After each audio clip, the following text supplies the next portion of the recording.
더 깊은 신앙으로 가는 길 제12강 그리스도의 마음을 품기까지입니다. 성서적 차원에서 신자가 걸어온 길을 이야기할 때 과거를 돌아보는 식으로 이야기하지 않고 있다는 것을 먼저 기억해야 합니다. 이 출애굽 사건을 사도 바울이 기록하면서 출애굽 사건 중에서 부딪히는 난간을 하나하나 극복할 때마다 첫 번째 난간을 극복한 사람이 두 번째 난간에서 걸리고 두 번째 난간을 극복한 사람이 세 번째 시험에서는 넘어지고 하는 모습들을 진술함으로 처음 관문을 통과했다는 것이 두 번째 관문을 아무런 걸림이 없이 통과하는 프리패스가 되지 않는다는 것을 교훈함으로써 오늘날 우리들의 신앙생활에 대해 중요한 경고를 하고 있습니다. 즉 여기서 우리가 가장 기억해야 되는 말씀은 다음과 같이 12절 말씀입니다. 그런즉 선줄로 생각하는 자는 넘어질까 조심하라. 이 내용을 조금 더 집약해 놓은 말씀을 찾아보겠습니다. 빌립보서 3장 5절에서부터 16절까지입니다. 내가 8일 만에 할례를 받고 이스라엘의 족속이요 베냐민의 지파요 시브리인 중에 시브리인이요 율법으로는 바리새인이요 열심으로는 교회를 핍박하고 율법의 의로는 흠이 없는 자로다. 그러나 무엇이든지 내게 유익하던 것을 내가 그리스도를 위하여 다 해로 여길 뿐더러 또한 모든 것을 해로 여김은 내 구주 그리스도 예수를 아는 지식이 가장 고상함을 인함이라.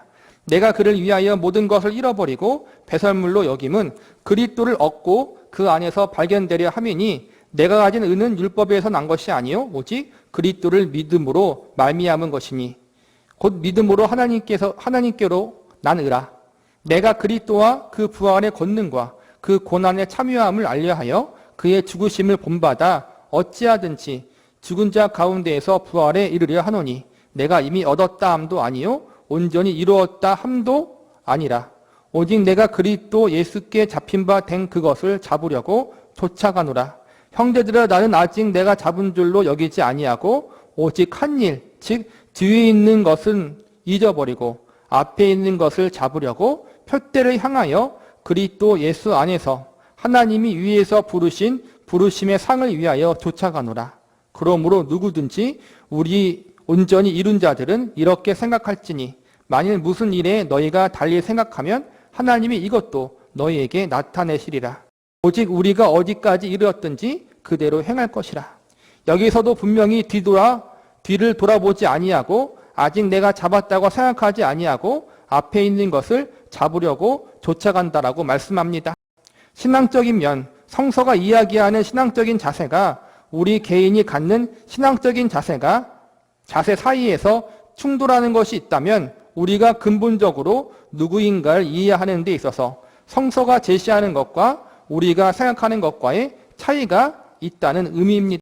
우리의 연약성, 한계성을 이야기하고 있는 거란 말이에요. 우리가 온전치 못하는 부분들에 대해서 내가 어떠한 시험 부분에서는 잘 극복하고 이겨냈어요. 통과했어요. 하지만 내가 그 시험과 시험, 고난들을 잘 극복했다고 해서 하나님이 나에게 주신 어떠한 훈련을 잘 받았다고 해서 내가 또 다시 다음에 오는 훈련과 연단을 잘 받으리라는 보장은 없다는 거예요. 우리는 첫 번째 시험을 잘 넘어가도 두 번째 시험에 넘어질 수 있고 첫 번째, 두 번째 시험을 다 통과해도 세 번째 시험에서 좌절할 수 있다는 거예요. 그래서 선줄로 생각한 자는 넘어질까 조심하라. 그리고 내가 이미 얻었다 함도 아니요 온전히 이루었다 함도 아니라라고 사도 바울이 그렇게 이야기하잖아요. 그러니까 겸손하고 끝까지 하나님을 의지하며 나아가야 한다는 거예요. 항상 내 연약성과 부족함을 알아야 된다는 거예요. 내 죄성을 알아야 된다는 거예요. 늘 나는 기도의 훈련을 많이 받았어. 말씀의 훈련도 많이 받았어. 또 물질의 연단도 많이 받았어. 이제는 다 통과야. 안 그래요, 여러분? 또 받아요, 또. 반복돼요. 반복되면서 조금씩 상황이 달라지지. 그러면서 우리가 배우는 게 뭐예요? 어떠한 부분은 잘 훈련되어서 또 잘 넘어가기도 하지만 어떠한 부분은 내가 잘 훈련되어질 줄 알았는데 지금 보니까 아니다. 그렇게 또 배우게 된다는 거예요.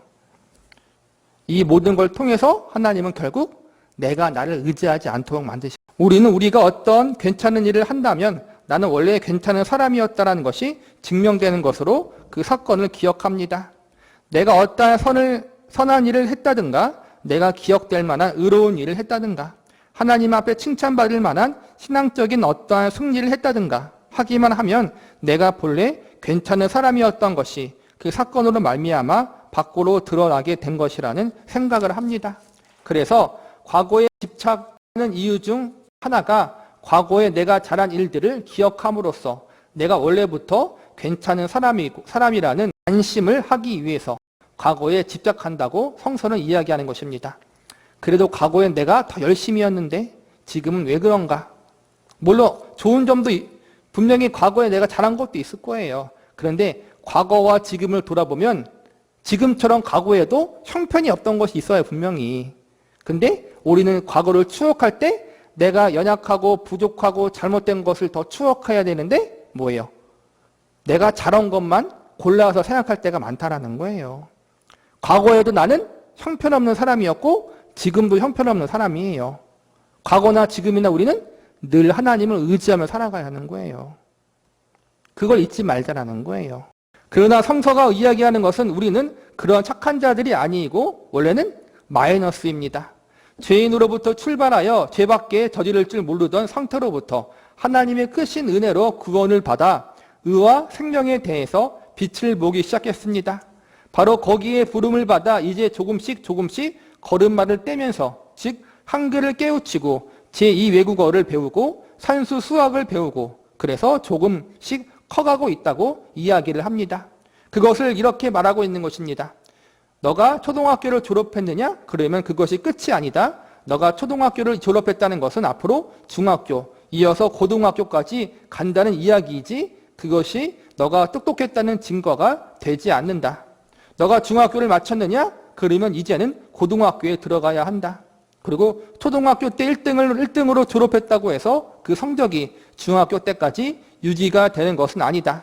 중학교에서 1등을 못할 수도 있고 고등학교 졸업 때 수석을 했는데도 대학 시험에서 떨어질 수 있듯이 오늘 너가 잘하고 도달한 지점이 다음을 향한 디딤돌이지 그것으로 끝나는 것이 없다. 그리고 그것으로 이어져 다음 단계로의 도약이요, 이어짐이요, 자람이요, 도달함에 관한 문제이지 내가 괜찮은 사람이라는 증거로서 과거가 기억되기 시작하는 것만큼 신앙에 있어서 무서운 유혹은 없습니다. 우리는 계속해서 자라나야 하고 성장해야 되고 성숙해야 된다는 거예요. 그런데 내가 유치원 졸업하고 초등학교 졸업했다고 해서 이 정도면 다 됐지. 그게 아니라는 거예요. 학교 문제만 이야기했지만 우리가 나이를 먹어서 알잖아요. 20대 때는 30대가 되면은 좀 인생 좀 알다고 생각했는데 이제 40대 돼 보니까 더 몰라요. 그리고 50대, 60대, 70대 돼 보니까 인생을 살면 살수록 더 어려운 부분들이 분명히 있잖아요, 여러분. 사람과의 관계도 어려운 부분이 있고 내 신앙의 성화에 대한 어려운 부분이 더 드러날 거란 말이에요. 끝이 없다라는 거예요. 신앙적인 부분. 성숙에 대한 부분. 하나님의 형상과 예수 그리스도의 장성한 분량에 이르기까지는 영원한 거기 때문에 끝이 없는 거란 말이에요. 우리는 계속 그걸 향하여 나아가는 거란 말이에요. 각 교회마다 이런 어느 교회나 그 교회 나름대로 내세울 만한 자랑들이 있을 것입니다. 각 교회마다 이런 자랑이 있고 저런 자랑이 있으며 이런 것은 다른 교회보다 잘하고 저런 면에서 우리 교회가 최고이고 우리 교회에서 이런 사람이 있고 저런 사람이 있고 이런 업적이 있다고 하는 자랑이 다 있을 것입니다. 그러나 근본적으로 우리는 합격점이 되면 천국에 가게 되어 있지 여기 남아있게 되어 있지 않은 자들이라고 생각을 해야 되고 그런 의미에서 우리는 뒤를 돌아볼 여유가 없는 것입니다. 뒤를 돌아본다는 것은 그런 의미에서 내가 괜찮은 사람이라는 근본적으로 틀린 입장에서 자신을 확인하는 작업에 불과하기 때문입니다. 이제 빌립보서 3장에는 이렇게 진술하고 있습니다. 내가 이미 얻었다 함도 아니요 온전히 이루었다 함도 아니라 오직 내가 그리스도 예수께 잡힌 바 된 그것을 잡으려고 쫓아가노라. 형제들아 나는 아직 내가 잡은 줄로 여기지 아니하고 오직 한 일 즉 뒤에 있는 것은 잊어버리고 앞에 것을 잡으려고 쫓아가노라. 무슨 말씀 끝에 이 진술이 나오는가 하면 바로 이런 말씀 끝에 나왔다는 것을 알아야 합니다. 내가 8일 만에 할례를 받고 이스라엘의 족속이요 베냐민의 지파요 시브리인 중에 시브리인이요 율법으로는 바리새인이요 열심으로는 교회를 핍박하고 율법의 의로는 흠이 없는 자이지만 그리스도 안에 들어와 복음 안에 있어 보니까 그것이 모두 필요 없는 것이더라. 내가 얼마나 공부를 잘한 사람이냐, 내가 얼마나 똑똑한 사람이냐, 내가 얼마나 명문 출신이냐 하는 것이 증명되는 일이 아니라 내가 이제 주님 앞에 붙잡힌 바 된 이 신앙의 길에 있어서는 나는 내 스스로 가진 것으로 쌓아나가는 싸움이 아니더라. 내가 어디까지 이르렀는지 그것은 초등학교를 졸업하고 중학교와 고등학교를 졸업하듯이 졸업한 것이고 그 다음에 또 남아있는 일이 있더라. 대학교에 떨어지고 난 다음 초등학교 우등상장을 집안에 쭉 붙여놓고 내가 이래봬도 초등학교 시절에는 우등생이었어가 자랑이 될 수 없습니다. 대학교를 1등으로 졸업하고 나서 취직도 못하고 지금 놀고 있다면 그것도 자랑할 것이 못됩니다. 내가 어느 대학을 나왔고 학교 다닐 때 총학생회장을 하고 뭐뭐 유력한 집안에서 나를 사위 삼으려고 애를 썼다 하는 이야기들이 지금 잘 되지 않은 상태에서는 전혀 쓸모가 없는 이야기가 아닙니까? 우리가 과거 이야기를 잘하는 사람이 있잖아요. 과거에는 정말 잘 나갔었는데 과거가 중요한 게 아니라는 거예요. 그리고 그 잘 나갔던 과거 가운데도 나는 분명히 주님 앞에 합당하지 못한 모습들이 있었을 거란 말이에요. 그래서 우리는 뒤를 돌아보며 내가 잘한 거를 굳이 생각할 필요가 없다는 거예요. 앞으로 더 자라나고 성장하고 주님 모시기에 합당한 사람으로 자라날 것을 생각하고 기대하고 노력하고 그를 위해 우리가 표대를 향하여 달려나가야 한다는 거예요. 우리의 신앙의 자세가 그래야 된다는 거예요. 가끔 저도 마찬가지예요. 과거에 했던 부분들 우리가 또 속으로 겉으로 내세울 때도 있지만 속으로 또 내세울 때도 있잖아요. 하나님 앞에. 하나님 그래도 내가 과거에는 그렇게 하지 않았습니까? 이만큼 헌신하지 않았습니까? 주님이 뭐라 그래요? 아직 남아있다라는 거예요. 우리가 더 채워야 할 부분, 더 자라나야 할 부분이 남아있다라는 거예요. 언제까지? 주님 나라 가는 그날까지. 우리의 신앙이라는 것이 다른 교회와 우리 교회를 비교한다는 것은 별로 바람직한 발상이 아니고 지난 1세기 동안 우리가 얼마나 괜찮게 해왔는가 이런 생각이라도 든다면 그것은 참 쓸데없는 생각입니다. 지난 어려운 1세기 동안 하나님께서 우리를 불쌍히 여기시고 우리의 부족함에도 불구하고 우리 교회를 지켜주셨고 우리로 이 안에서 신앙적 유익을 보게 하셨다는 것을 돌아보아 앞으로도 하나님께 더 많이 신뢰하며 매어 달리며 은혜를 구하며 기도하며 소망 속에 있게 한다면 그것은 올바른 일입니다. 과거 회상이 참 이게 유익한 부분도 있겠지만 참 유익하지 않은 부분도 많다라는 거예요. 한국교회도 예를 들자면 가끔 그래요. 나이 드신 권사님들이 이제 성도님들이 과거에는 한국교회가 더 뜨거웠다. 목사님들이 더 열정적이었다. 성도들이 신실했다. 물론 맞는 부분도 있어요. 근데 제가 거의 40년 가까이 목회를 하신 분을 만났거든요. 은퇴를 하시는 분인데 과거에는 더 더러웠대요. 한국교회가. 사실은 그러더라고요. 더 더러웠대요. 정말. 지금도 문제가 많지만 과거에는 더 많았대요. 그래서 많은 자기 동기 중에서 그러한 모습 때문에 신학교를 왔다가 이제는 신학교를 나온 사람도 있고 목사 안수를 받으려고 했다가 안 받은 사람도 있대요. 정말로 여러분. 성도들도 마찬가지예요. 우리가 안 드러났을 뿐이지. 그러니까 과거에는 이랬다 저랬다. 그거 틀린 건 아니에요. 그런데 그 면밀히 오늘날에 워낙 이제는 다 드러나니까 여러분 숨길 수가 없잖아요. 오늘날의 시각으로 봤으면은 과거에는 더 난리였을 거예요. 여러분 더 물질, 탐욕, 성적, 윤리적 부분 말할 것도 없을 거예요. 여러분. 근데 그 가운데에서 하나님이 한국교회를 지켜주시고 보호하시고 이 자리까지 오신 거예요. 과거에 어떠한 목회자가 잘해서 온 것이 아니라 과거에 성도들이 신실해서 온 게 아니라 하나님의 은혜로 온 거란 말이에요. 우리는 어떻게 해야 돼요? 우리도 역시 오늘날 우리도 부족한 점이 있고 약한 점이 있고 주님 앞에 합당하지 못한 부분들이 많잖아요. 그래서 말하잖아요. 한국교회가 문제가 있다. 한국교회가 이대로 가다 망한다. 말했잖아요. 과거에도 동일했다고 여러분. 동일하게 죄가 있었다고. 과거에 하나님의 은혜로 한국교회를 붙잡으셨던 것처럼 오늘날에도 우리가 은혜를 구하며 나아갈 수밖에 없는 거고 또 우리는 그 안에서 더 깨끗해져지고 순결해야 되어지고 그걸 추구하며 나아가야 한다는 거예요. 우리의 삶도 똑같아요. 똑같다라는 거예요. 과거에 여러분 똑같아요. 여러분 더하면 더했지 덜하진 않았어요. 우리의 삶도 보면은 우리는 대부분 다 못된 신앙이 아니잖아요. 다 중간에 믿으신 분이잖아요. 예수 믿기 전에 잘 나갔던 분들도 믿음의 눈으로 보면은 그게 잘 나간 게 아니잖아요. 여러분 얼마나 우리가 세상을 사랑하며 살았어요. 그러나 그때 이런 일이 있을 때에도 나는 실수하지 않았다. 그때 이런저런 일이 있었을 때 나 아니었으면 우리 교회 큰일 날 뻔했다. 에만 매달리면 그것은 별로 바람직한 생각도 아니요. 성서가 요구하는 생각도 아니라는 말입니다. 그 대표적인 예로 고린도후서 11장을 보면 신자들이 생각해야 하는 신앙의 자세를 이렇게 쓰고 있습니다. 22절에서 27절 말씀입니다. 저희가 히브리인이냐? 나도 그러하며 저희가 이스라엘인이냐? 나도 그러하며 저희가 아브라함의 씨냐? 나도 그러하며 저희가 그리스도의 일꾼이냐? 정신없는 말을 하거니와 나도 더욱 그러하도다. 내가 수고를 넘치도록 하고 옥에 갇히기도 더 많이 하고 매도 수없이 맞고 여러 번 죽을 뻔하였으니 유대인들에게 40에 하나 감만매를 5번 맞았으며 3번 태담을 맞았고 1번 돌에 맞고 3번 파선하였는데 일주야를 기쁨에서 지냈으며 여러 번 여행에 강의 위험과 강도의 위험과 동족의 위험과 이방인의 위험과 시내의 위험과 광야의 위험과 바다의 위험과 거짓 형제 중에 위험을 당하고 또 수고하며 애쓰며 여러 번 자지 못하고 줄이며 목마르고 여러 번 굶고 춥고 헐벗었노라. 사도 바울이 이 말씀을 나열한 것은 사도 바울에게는 이것이 자랑이 아니기 때문입니다. 그러니까 앞부분만 보면 그렇죠. 자랑 같잖아요. 근데 자랑이 아니라는 거예요.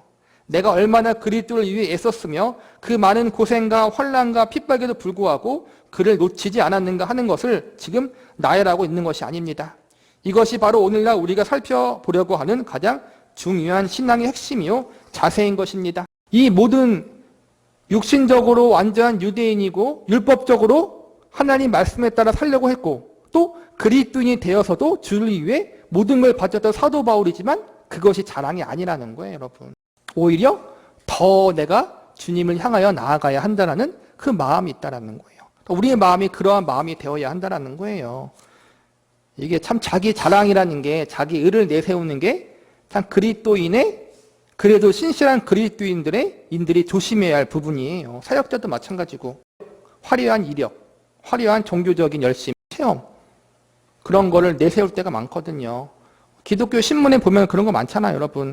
40일 작정기도, 금식기도 몇 번 한 기도 원장, 뭐 천국 갔다 온 기도 원장, 누구누구 아무개 간증 집회 그런 거 우리는 좋다고 막 줬잖아요, 여러분. 듣고 그게 아니라는 거예요, 여러분.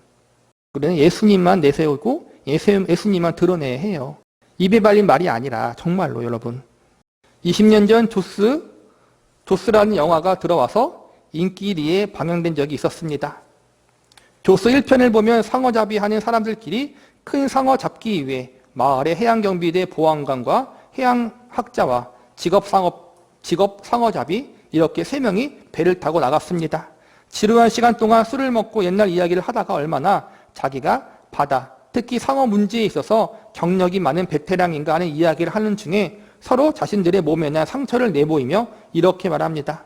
상어에 물린 이 자국을 보아라. 상어에게 물린 이 상처를 자랑하기 시작했습니다. 서로 보라면서 허벅지 옆구리에 상처를 내보이며 자신들의 경력을 자랑합니다. 그런데 보안관만은 육지에서 활약했기 때문에 상어에게 물린 상처는 물론 성게에게 찔린 정도의 어떤 상처도 없었습니다. 그렇게 상어와 관련된 상처 이야기판에 끼인 그가 아무리 뒤져봐도 자신의 몸 어디에도 상처가 없어서 공연히 쩔쩔매는 장면이 나옵니다. 사도 바울이 지금 바로 그렇게 우리를 꾸중하고 있는 것입니다. 누가 더 주를 위해 매를 맞았는가? 누가 더 고난을 당했는가? 누가 더 많이 추억거리를 갖고 있는가가 자랑이 아니다. 신자의 자랑은 어디에 있는가? 수고하고 애쓰며 여러 번 자지 못하고 줄이며 목마르고 여러 번 굶고 춥고 헐벗은 것이 자랑이 아니다. 신자가 마땅히 와 있어야 할 자리.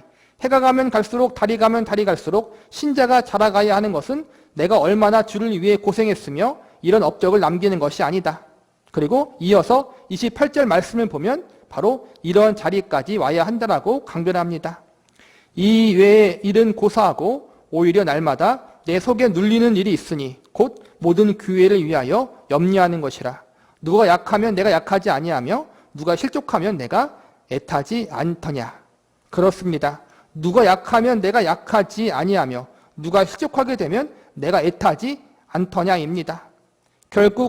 교회가 결국 코운다는 것은 창립 3주년, 5주년, 10주년 신앙생활 한 지 10년, 20년이 흐르면 저 사람이 지금 신앙의 때가 묻지 않고 잘 자라야 할 터인데 이런 마음을 갖는 것, 그것이 크는 것입니다.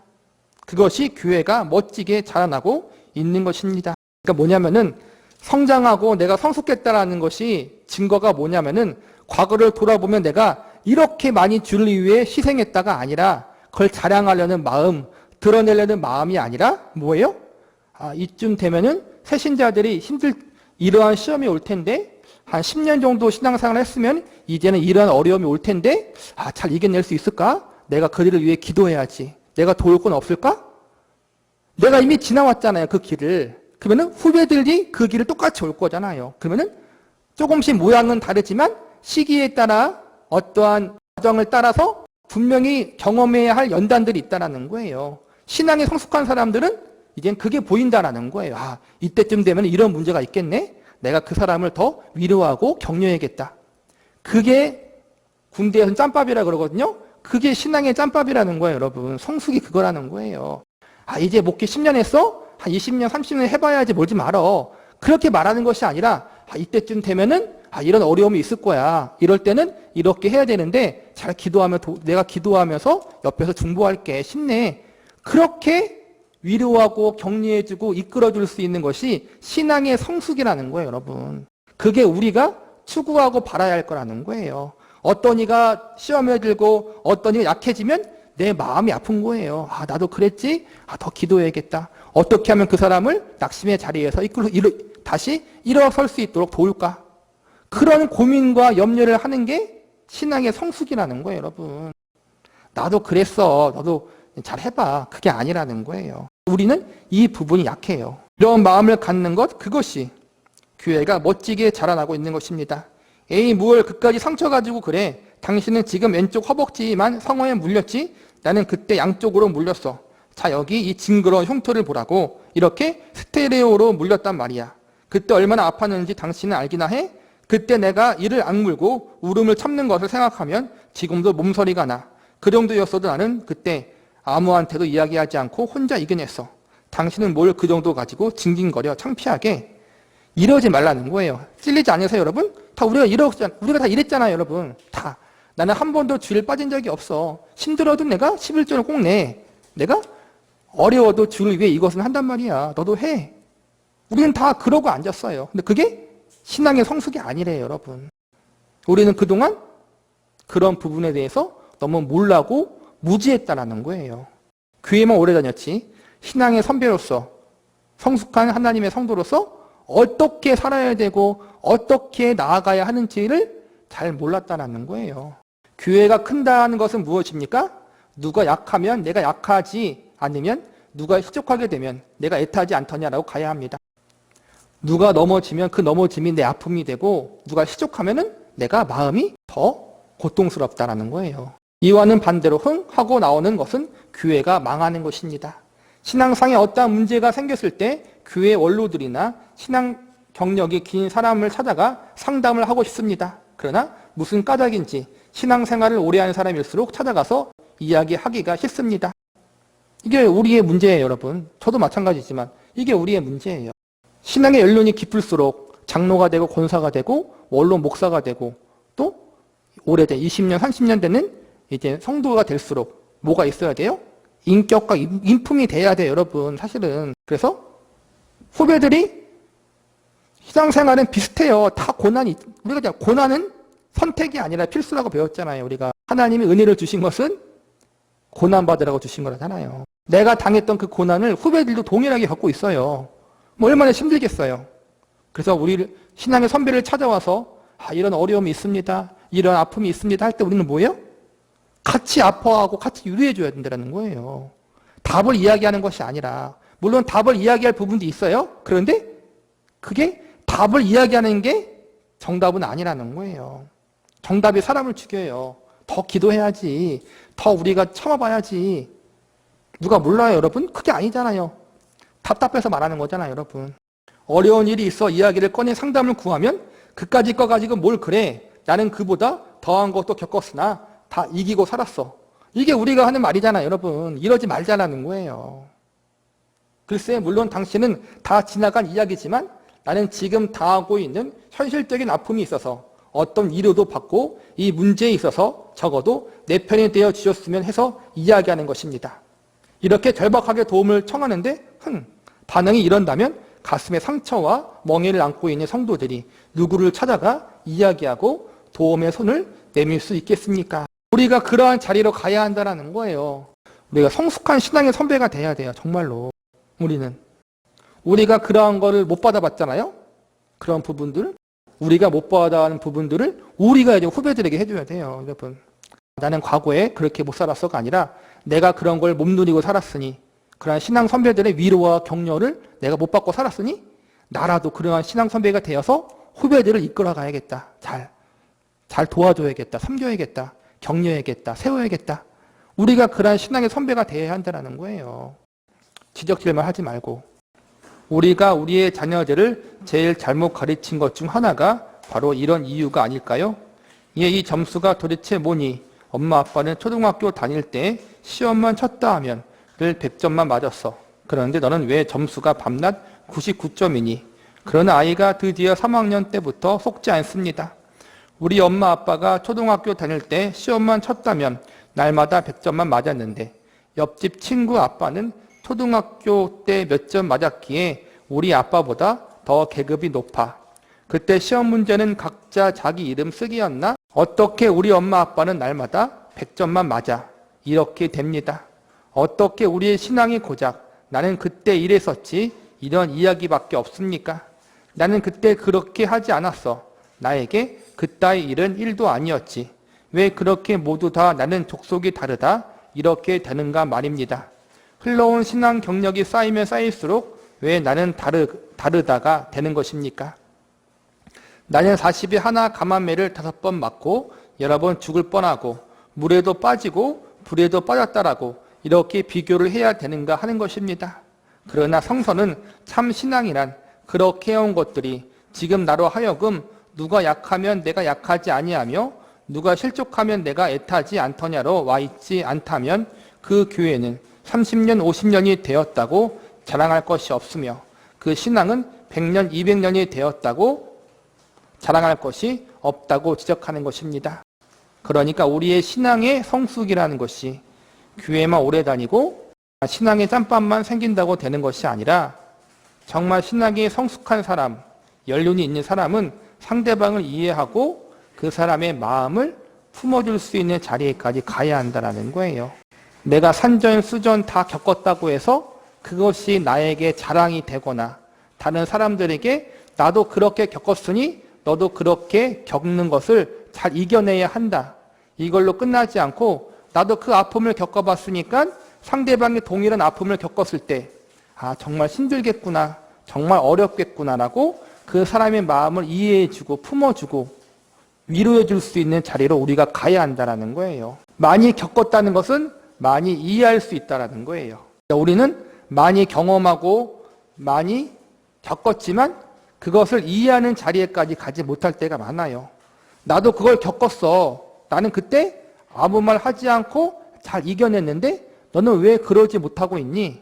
왜 그렇게 힘들어해? 그렇게 말하려고 우리가 그런 걸 경험한 것이 아니라 그렇게 우리가 다른 사람들한테 지적하려고 하나님이 우리에게 그 경험을 겪게 하신 것이 아니라 내가 그 힘들었던 그 순간 그걸 기억하면서 상대방이 힘들어하는 것을 이해하고 그들을 품어주고 기도해 주라는 거예요.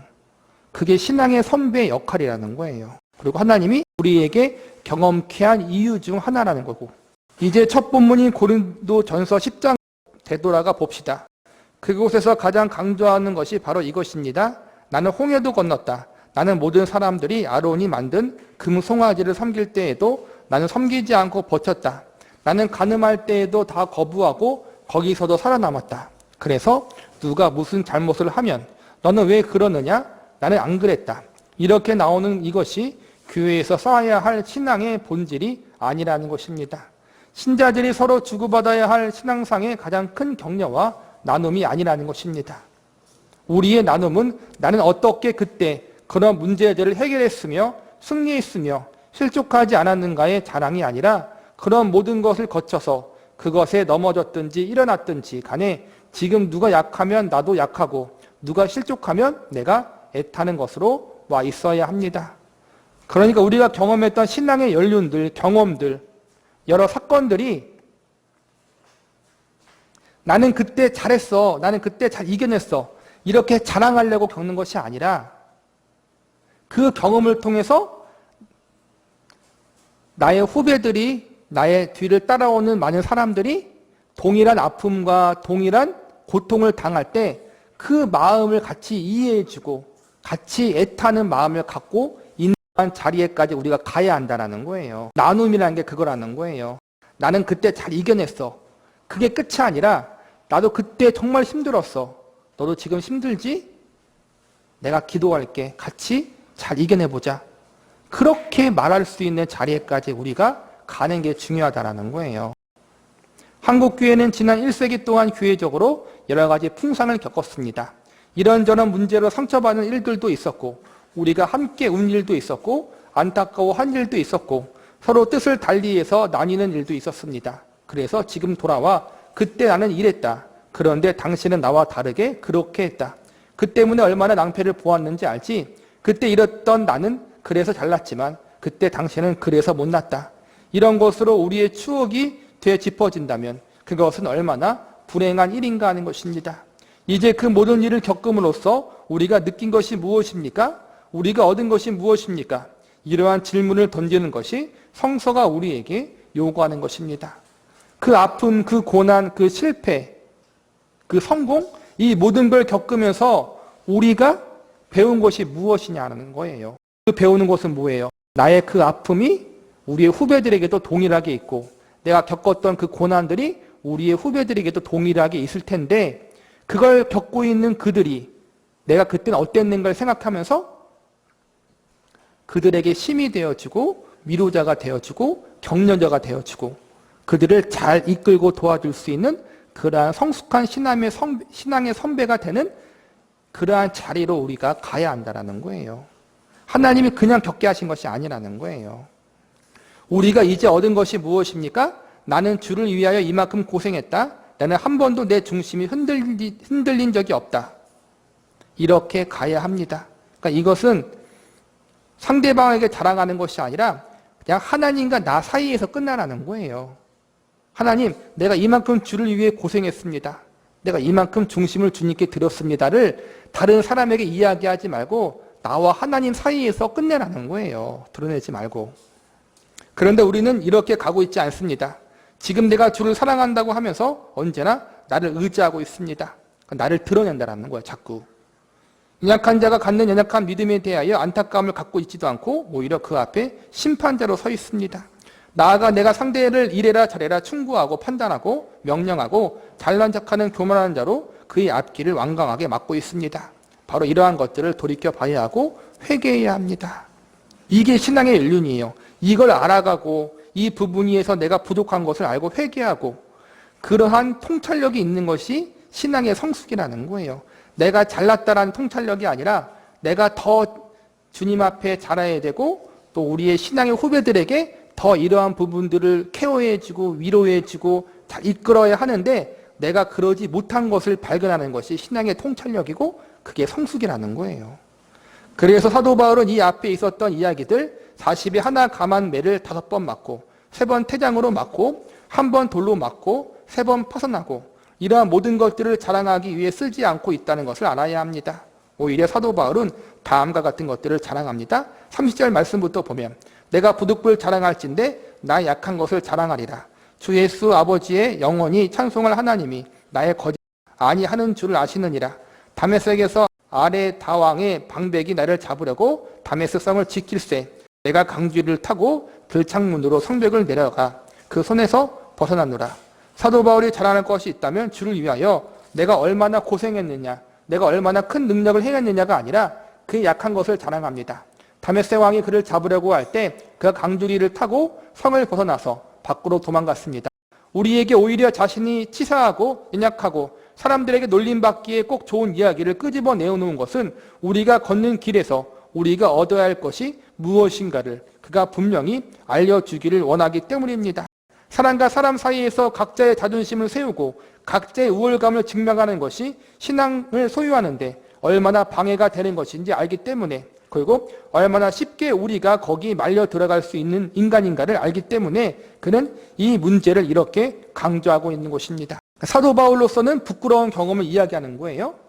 목숨을 부지하기 위해서 도망쳤다. 그런데 부끄러울 수 있지만 그것은 그냥 도망친 것이 아니라 어찌 보면 나는 부끄러움을 당했지만 그 초대교회와 많은 성도들에게는 더 유익이 되기 때문에 개인의 부끄러움을 감수한다는 거예요.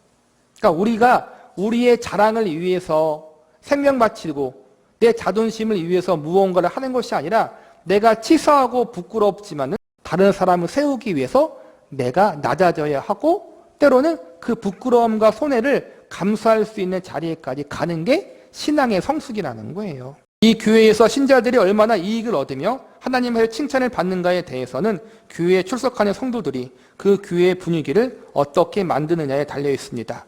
물론 목사가 어떻게 가르치냐에 따라서 그 분위기가 좌우되기도 한다고 생각할 수 있지만 가장 중요한 것은 신자들 자신입니다. 신자들이 자신의 신앙을 주께서 요구한 대로 갖기 위하여 참으로 큰 싸움을 해야 합니다.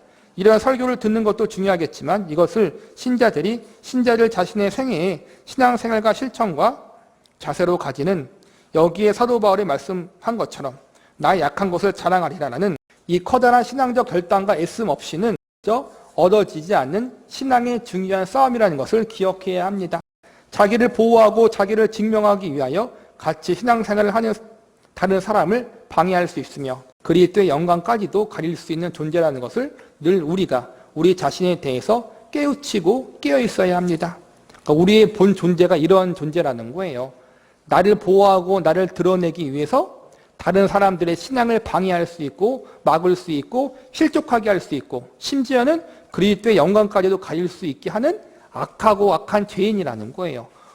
모두가 다 그렇다라는 거예요. 늘 이것을 기억하고 조심해야 된다는 거예요. 우리가 가졌던 모든 신앙적인 경험들과 걸어온 길들이 하나님이 기뻐하시는 쪽으로 열매 맺기 위하여 한순간도 한눈 팔아서는 안 되는 존재인 것을 기억해야 합니다. 한국교회 역사가 1세기를 맞으면서 어떤 의미에서 이제부터야말로 한국교회는 훨씬 더 중요한 제2의 싸움에 들어가야 하지 않겠는가 생각합니다. 그동안은 하나의 조직과 전통이 뿌리를 내리는 기간으로 어려웠다면 이제부터는 우리의 매너리즘에 빠질 위험에서부터 남들이 하는 식으로 쉽게 습관적인 기회로 가고 싶은 타성으로부터 벗어나야 합니다. 또한 성서가 요구하는 생명과 진리, 나아가 우리에게 맡겨진 책임과 특권들을 놓치지 않고 제대로 우리의 신앙생활을 유지할 것인가 하는 것을 우리가 이제는 우리 각자가 선택해야 하고 놓치지 말아야 되고 실천해야 되는 일들이 참으로 분명하게 우리 앞에 놓여져 있음을 분명히 인식해야 할 것입니다. 그러니까 우리에게 맡겨진 책임과 특권을 이야기하는 것은 아까 말한 것처럼 우리가 자랑하고 누리는 것이 아니라 내려놓고 우리가 부끄러움과 수치와 창피함을 무릅쓰고서라도 교회를 세우고 성도를 세우고 실족한 사람들을 바르게 이끌어가는 일을 감당해야 한다는 거예요. 이제는 어느 교회나 주일 아침에 보면 성가대가 앉아있고 그랜드 피아노와 전자 오르간이 있고 강단에 아름다운 꽃꽂이도 화려하게 장식되어 있고 냉방과 낭만도 있고 파워포인트로 예배를 돕는 스크린까지 설치하고 있고 이제는 그냥 와서 앉았다 가면 되는 교회의 틀은 잡혀졌습니다. 그러나 그러한 것들이 오히려 우리를 어렵게 할 수 있음을 명심해야 합니다. 이것은 우리 모두 개인이 치러야 할 각자의 싸움이고 한순간도 한눈을 팔아서는 안 되는 싸움입니다. 이제부터는 우리들의 신앙생활에서 지나가는 시간들이 지나온 과거들이 그리고 앞으로 만들어질 경험들이 우리의 약한 것을 자랑하리라는 말씀으로 결론 내려치게 모아져야 합니다. 또한 내가 이렇게 하고 저렇게 했다라는 자랑이나 훈장처럼 여기는 경험들이 신앙생활의 전부가 아니라 저 앞의 목표를 향하여 더욱더 뛰어가고 있는 과정에서 우리가 있다는 것을 기억해야 합니다.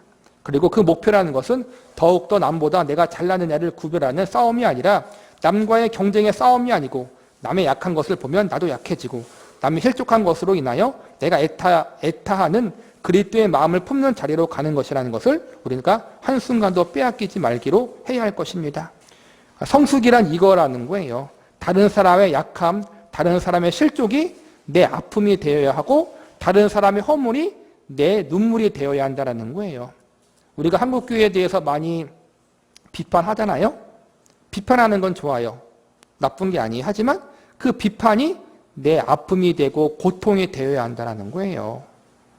비판만 하고 정죄만 하는 것이 아니라, 이래서 내가 교회를 안 다녀가 아니라 그래서 더 눈물로 기도하고 더 그래서 고통스러워하면서 안타까워하면서 잘못된 사람을 위해 기도하고 또 내 삶의 자리, 신앙의 자리에서 또 그러한 모습은 없는지 점검하는 그러한 기회로 삼아야 한다는 거예요. 그게 성숙이에요. 잘못한 걸 지적하는 건 누구나 할 수 있는 거잖아요. 그런데 잘못된 사람들, 잘못된 교회를 위해서 안타깝게 기도하는 것은 아무나 할 수 있는 것이 아니에요. 그게 성숙이라는 거예요. 우리는 참으로 시험에 약한 자들입니다. 아차했다 하면 자존심의 도발을 받을 때 물러서지 못하고 지지 못하고 양보하지 못합니다. 뿐만 아니라 우리는 내가 감추어진 것을 참지 못하는 자들입니다. 이것이 신앙에서 제일 큰 시험거리입니다. 우리는 쇠해야겠고 그리스도는 흥해야 합니다. 나는 무쳐 하나의 씨앗이 되어야 비로소 열매를 맺힌다는 이 법칙을 놓치지 않는, 그것이 우리의 중요한 풍토가 되는 교회를 만들어 가기로 다시 한번 결심하는 복된 성도들이 되기를 바랍니다. 오늘 우리가 배우는 말씀의 제목이 그리스도의 마음을 품기까지잖아요. 결과적으로 성도들이 가야 할 신앙의 성숙의 자리는 그리스도의 마음을 품는 거라는 거예요. 그리스도의 마음이 어떠했는가는 우리가 성경을 통해 배우잖아요. 우리가 그 마음을 품어야 된다는 거예요. 상대방의 아픔이 내 아픔이 되고 형제의 연약함이 내 연약함이 되고 그들의 허물과 실수가 나의 눈물의 기도가 될 수 있는 그러한 자리, 그리고 그러한 자들을 세우고 위로하고 격려하고 이끌어갈 수 있는 신앙의 선배로서의 자리, 그 자리에까지 우리가 나아갈 수 있기를 기도합니다.